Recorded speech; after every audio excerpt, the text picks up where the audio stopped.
بسم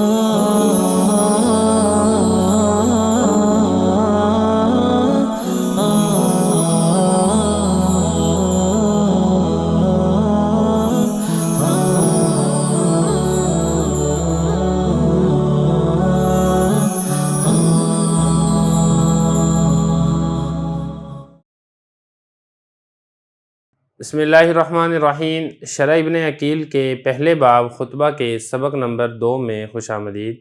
آج کے اس سبق میں ہم الفیہ ابن مالک کا خطبہ، اس کا ترجمہ اور اس کی تشریح پڑھیں گے۔ دیکھیں یہاں سے اصل کتاب شروع ہو رہی ہے، اور کتاب کے آغاز میں حضرت ابن مالک رحمہ اللہ تعالیٰ نے جو کتاب لکھی ہے الفیہ، اس کا یہ خطبہ یہ آج کے سبق کے اندر ہم نے پڑھنا ہے۔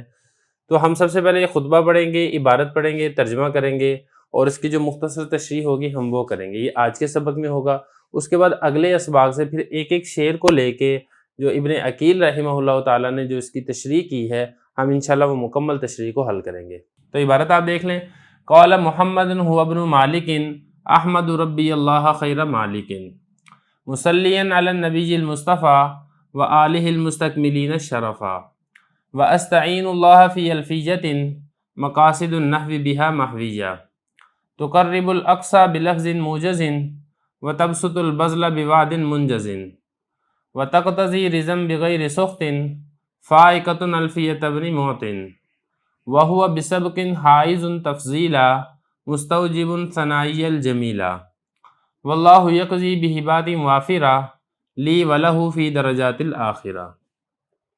یہ عبارت میں نے آپ کے سامنے پڑھ دی ہے، اب آپ اس کا ترجمہ دیکھ لیں، پھر ہم انشاءاللہ اس کی تشریح کرتے ہیں۔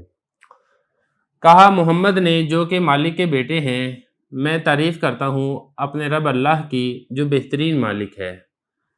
اس حال میں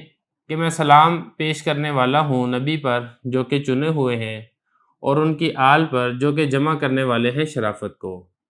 اور میں اللہ سے مدد طلب کرتا ہوں الفیہ میں نحو کے مقصودی مسائل جس میں جمع کیے گئے ہیں۔ دور کو قریب کرتی ہے مختصر لفظ کے ساتھ، اور خرچ کرتی ہے پھیلائے ہوئے کو جلدی وعدے کے ساتھ، اور تقاضا کرتی ہے ایسی رضامندی کا جس میں ناراضگی نہیں ہے، فوقیت رکھتی ہے ابن موتی کی الفیہ پر، اور ابن موتی سبقت لے جانے کے ساتھ جمع کرنے والے ہیں فضیلت کو، اور اکٹھا کرنے والے ہیں میری اچھی تعریف کو، اور اللہ تعالیٰ فیصلہ کرے ان کے ساتھ وافر ہدایہ کے ساتھ میرے اور ان کے لیے آخرت کے درجات میں۔ عبارت ہم نے پڑھ دی ہے، ترجمہ ہم نے کر دیا ہے، اس کے بعد اب چلتے ہیں اس کی تشریح کی طرف۔ سب سے پہلا شعر ہے، کہا محمد نے جو کہ مالک کے بیٹے ہیں۔ یہ وہی حضرت ابن مالک رحمہ اللہ تعالیٰ کی بات ہو رہی ہے جنہوں نے الفیہ ابن مالک تحریر کی ہے، تو اپنے متعلق کی وہ ذکر کر رہے ہیں کہ میں یہ والی بات کہہ رہا ہوں۔ کیا بات کہہ رہا ہوں وہ آگے ساری ذکر کی گئی ہے، تو یہ تو ہو جائے گا قول، باقی اس سارے قول کا یہ یہاں تک مقولہ ہے۔ احمد، سب سے پہلی بات تو یہ ہے کہ میں اپنے رب اللہ کی تعریف کرتا ہوں خیر مالکن، جو بہترین مالک ہے۔ دیکھیں عارضی ملکیت دنیا میں دوسروں کی بھی ہوتی ہے، جیسے ہم کہتے ہیں کہ فلاں شخص فلاں چیز کا مالک ہے، لیکن اللہ تعالیٰ کی ملکیت وہ حقیقی ملکیت ہے، عارضی ملکیت اس حقیقی ملکیت کا مقابلہ نہیں کر سکتی۔ تو اسی کو حضرت ان الفاظ کے ساتھ ذکر کیا جو کہ بہترین مالک ہے۔ اس کے بعد آگے ذکر کیا مصلیاً علی النبی المصطفیٰ، اس حال میں کہ میں درود و سلام پیش کرنے والا ہوں، درود و سلام میں پڑھنے والا ہوں نبی مصطفیٰ پر، اس نبی پر جو کہ چنے ہوئے ہیں، وآلہ المستکملین الشرفا، اور ان کی اس آل پر جو کہ مکمل کرنے والے ہیں بزرگی کو۔ اب یہاں پہ دیکھیں جو آلہ میں ہی ضمیر ہے یہ نبی مصطفیٰ کی طرف لوٹ رہی ہے، یعنی نبی کریم صلی اللہ علیہ وسلم کی آل اولاد پر بھی میں صلاۃ و سلام پیش کرتا ہوں جو کہ مکمل کرنے والے ہیں الشرفا، بزرگی کو۔ اس کے بعد آگے فرمایا وَأَسْتَعِينُ اللَّهَ فِي الْفِيَّةِ، اور میں اللہ کی مدد طلب کرنے والا ہوں الفیہ میں۔ یہ وہی الفیہ ہے جو کہ حضرت نے 1000 شعروں کے اوپر لکھی ہے جس میں نحو کے مسائل جمع ہیں۔ مقاصد النحو بها محویہ، نحو کے جو مقصودی مسائل ہیں، ایک ہوتے ہیں جو ضمنی مسائل ہوتے ہیں، کسی اور فن سے ان کا تعلق ہوتا ہے لیکن نحو کے ساتھ بھی کچھ نہ کچھ اس کے ساتھ لنک ہوتا ہے، وہ مسائل نہیں، ایک وہ مسائل جو کہ خاص طور پر نحو کے ہی مسائل ہیں۔ تو یہی حضرت نے فرمایا کہ اس کے اندر نحو کے جو اہم مقصودی مسائل ہیں بہا محویہ، وہ اس کے اندر جمع کیے گئے ہیں۔ اگلا شعر دیکھیں، تقرب الاقصی بلفظ موجز، دور والے معنی کو قریب کرنے والی ہے مختصر لفظ کے ساتھ۔ تو دیکھیں اس میں دو صفات بیان کی گئی ہیں۔ ایک اس میں صفت یہ بیان کی گئی اس کے مختصر الفاظ ہے، بہت لمبی طویل کتاب یہ نہیں لکھی گئی ہے،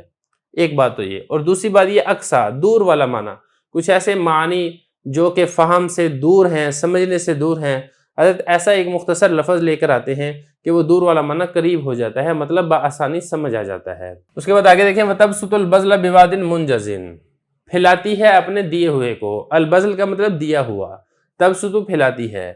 وعد ایسا وعدہ منجز جو کہ فوری پورا ہونے والا ہے،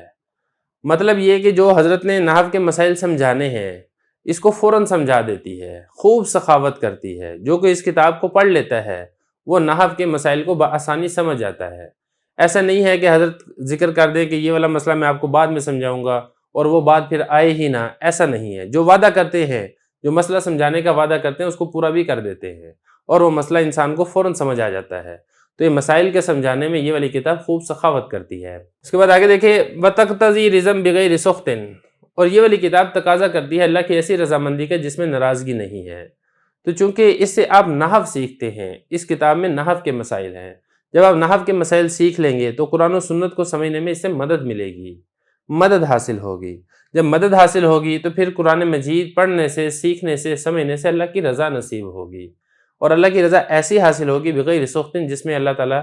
کی ناراضگی شامل نہیں ہوگی۔ آگے فرمایا، فائقۃ الفیۃ ابن موطن، ابن موتی رحمہ اللہ تعالیٰ انہوں نے بھی ایک الفیہ کتاب لکھی تھی جس میں نحو کے مسائل جمع تھے، لیکن جو حضرت ابن مالک رحمہ اللہ تعالیٰ نے جو الفیہ کتاب لکھی ہے اس کتاب کی درجہ اور فوقیت وہ ابن موتی کی کتاب سے زیادہ ہے، اس کتاب کا درجہ ان کی کتاب سے زیادہ ہے، مرتبہ ان کی کتاب سے زیادہ ہے۔ تو یہی فرمایا کہ فائقۃ، یہ کتاب فوقیت رکھتی ہے۔ یہی کون سی کتاب؟ الفیہ ابن مالک۔ کس پر فوقیت رکھتی ہے؟ الفیہ ابن موتی پر۔ وَهُوَ بِسَبْقٍ حَائِزٌ تَفْضِيلًا، اور ابن موتی رحمہ اللہ تعالیٰ پہلے ہونے کی وجہ سے جمع کرنے والے ہیں فضیلت کو، کیونکہ ابن موتی رحمہ اللہ تعالیٰ ان کا جو زمانہ ہے وہ محمد ابن مالک کے زمانے سے پہلے ہے، تو وہ چونکہ پہلے زمانے کے اندر ہیں، ان کے زمانے میں جب کتاب لکھی گئی تو اس زمانے والوں نے فائدہ حاصل کیا، پھر بعد میں آنے والوں نے فائدہ حاصل کیا، اور اس کے بعد میں آنے والوں نے فائدہ حاصل کیا، تو زمانہ پہلے ہونے کی وجہ سے ان کو زیادہ فضیلت حاصل ہے ابن موتی رحمہ اللہ تعالیٰ کو۔ تو یہی فرمایا کہ ابن موتی رحمہ اللہ تعالیٰ کو زمانہ مقدم ہونے کی وجہ سے وہ فضیلت کو جمع کرنے والے ہیں۔ اور اسی طرح مستوجباً ثنائی الجمیلہ، ثنا تعریف، یا ضمیر متکلم کے لیے، میری تعریف، الجمیلہ اچھی تعریف، مستوجباً وہ جمع کرنے والے ہیں، مستحق ہیں میری اچھی تعریف کے، یعنی میں ابن موتی کی کوئی برائی نہیں کر رہا بلکہ ابن موتی کی میں اچھائی اور خوبی ہی بیان کروں گا۔ انہوں نے نحو میں ایک کتاب لکھی ہے الفیہ۔ اس کے بعد آگے حضرت نے فرمایا، واللہ یقضی، اللہ تعالیٰ فیصلہ کرے بہ باتم وافرہ،